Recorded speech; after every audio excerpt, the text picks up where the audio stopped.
Parliament అనేది మనం పార్లమెంట్కి వెళ్ళే రోజు పార్లమెంట్కి పార్లమెంట్కి వెళ్ళే రోజు ఫస్ట్ డే పార్లమెంట్కి ఎంత విలువ ఇచ్చారో చూసాం.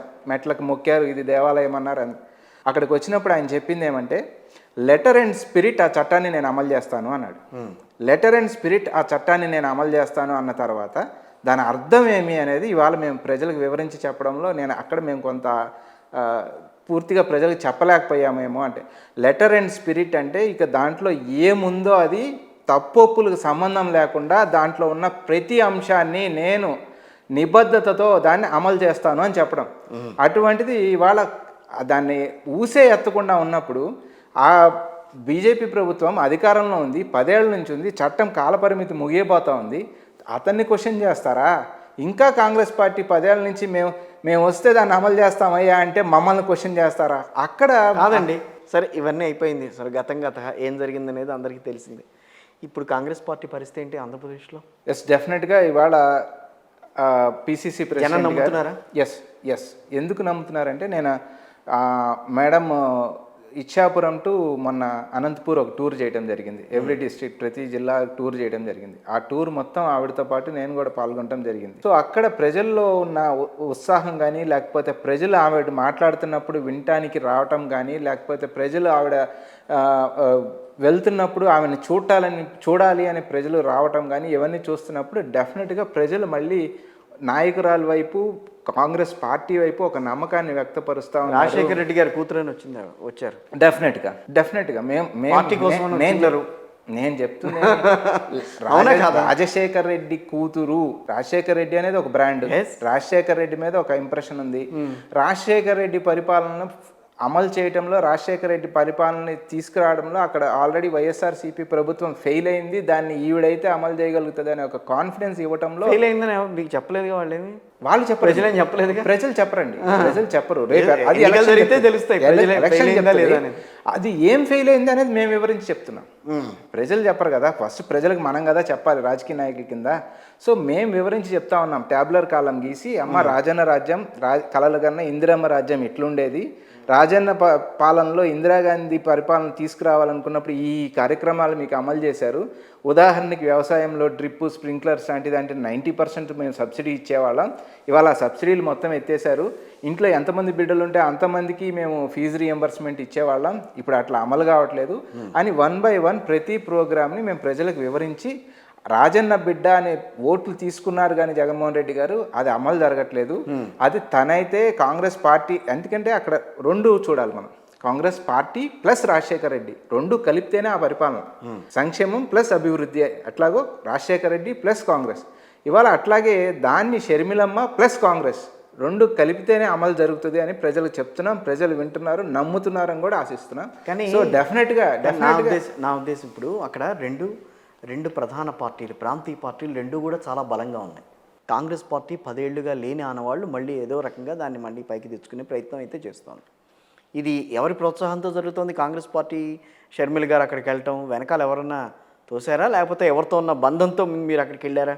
కాంగ్రెస్ పార్టీ 10 ఏళ్లుగా లేని మాట వాస్తవం. 2 బలమైన ప్రాంతీయ పార్టీలు వాస్తవం. 2 బలమైన ప్రాంతీయ పార్టీలు ఒక 5 సంవత్సరాల పాటు చంద్రబాబు నాయుడు గారు ముఖ్యమంత్రిగా అధికారం ఇచ్చారు. ఎందుకంటే సీనియరు, తనైతేనే దాన్ని మొత్తం రివైవ్ చేసి గాడిలో పెడతారేమో అని ఒక నమ్మకంతో తనకి ఇచ్చారు. అది కాలేదు అని ప్రజలు చెప్పారు. నా మాట పక్కన పెట్టండి.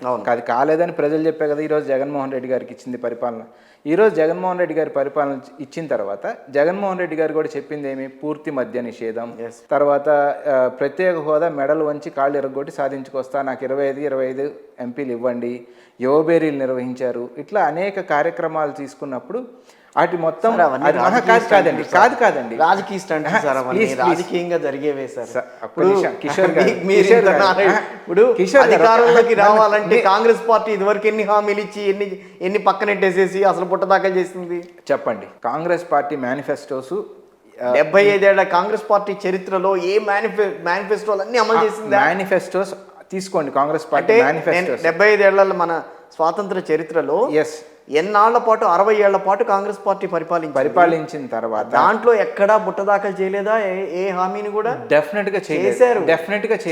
మీరు చెప్పండి 10 పాయింట్లు కేంద్రంలో కానీ రాష్ట్రాల్లో కానీ చేయకుండా.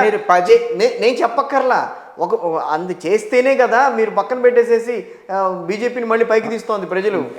కాదా? నేనేమంటున్నా అదన్నా అవునా కాదా? ఒక మాట, ఇప్పుడు వాజ్పేయి గారు, అద్వానీ గారు అత్యంత సీనియర్ నాయకులు, అద్భుతమైన పరిపాలన ఇచ్చారు అని. పివి నరసింహారావు గారు, మన్మోహన్ సింగ్ గారు, తర్వాత వీళ్ళు కూడా పెద్దవాళ్ళే సార్. అద్భుతమైన పరిపాలన ఇచ్చారు అనే కదా భారతీయ జనతా పార్టీ చెప్పింది. ఆ రోజు వరకు కూడా కాంగ్రెస్ పార్టీకి ప్రధాని అభ్యర్థి లేడు, కాంగ్రెస్ పార్టీకి ఓటు వేయొద్దు అని కదా ఆ రోజు భారతీయ జనతా పార్టీ చెప్పింది.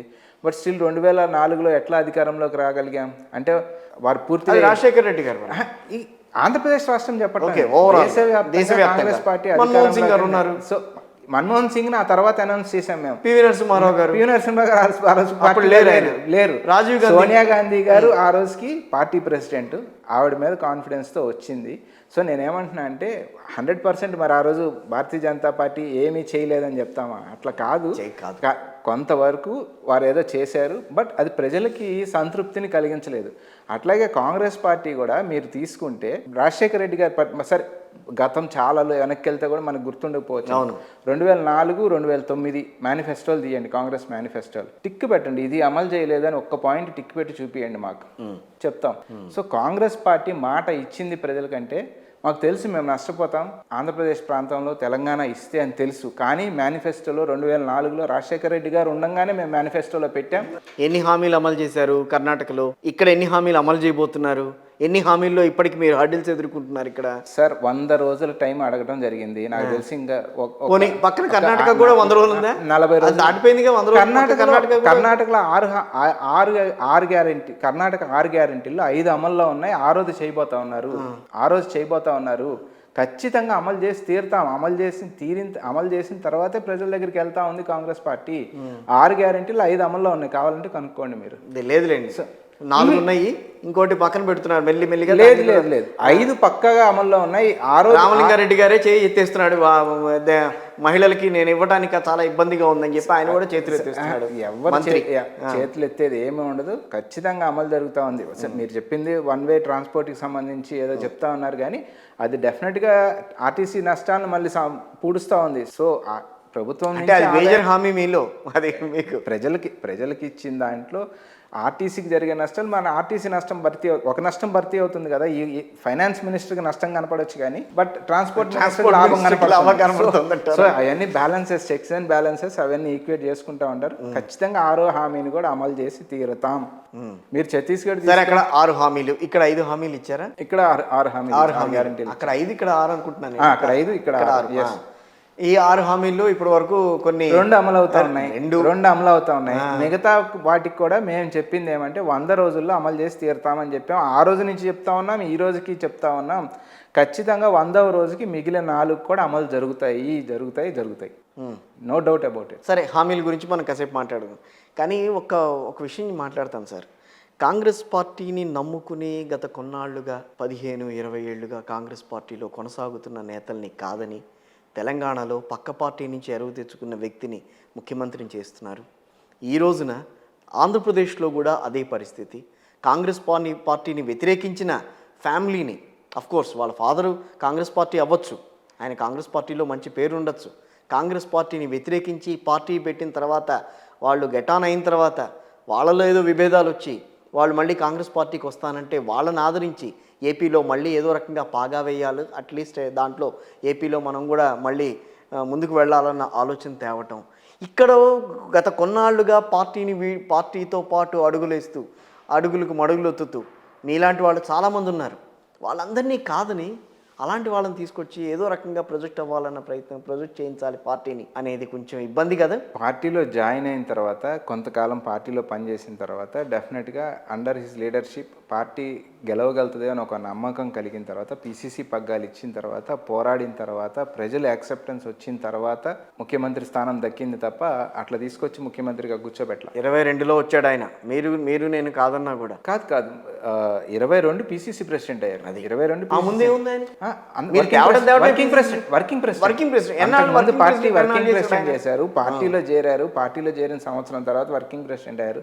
ఆ తర్వాత 2 ఏళ్ల తర్వాత పిసిసి ప్రెసిడెంట్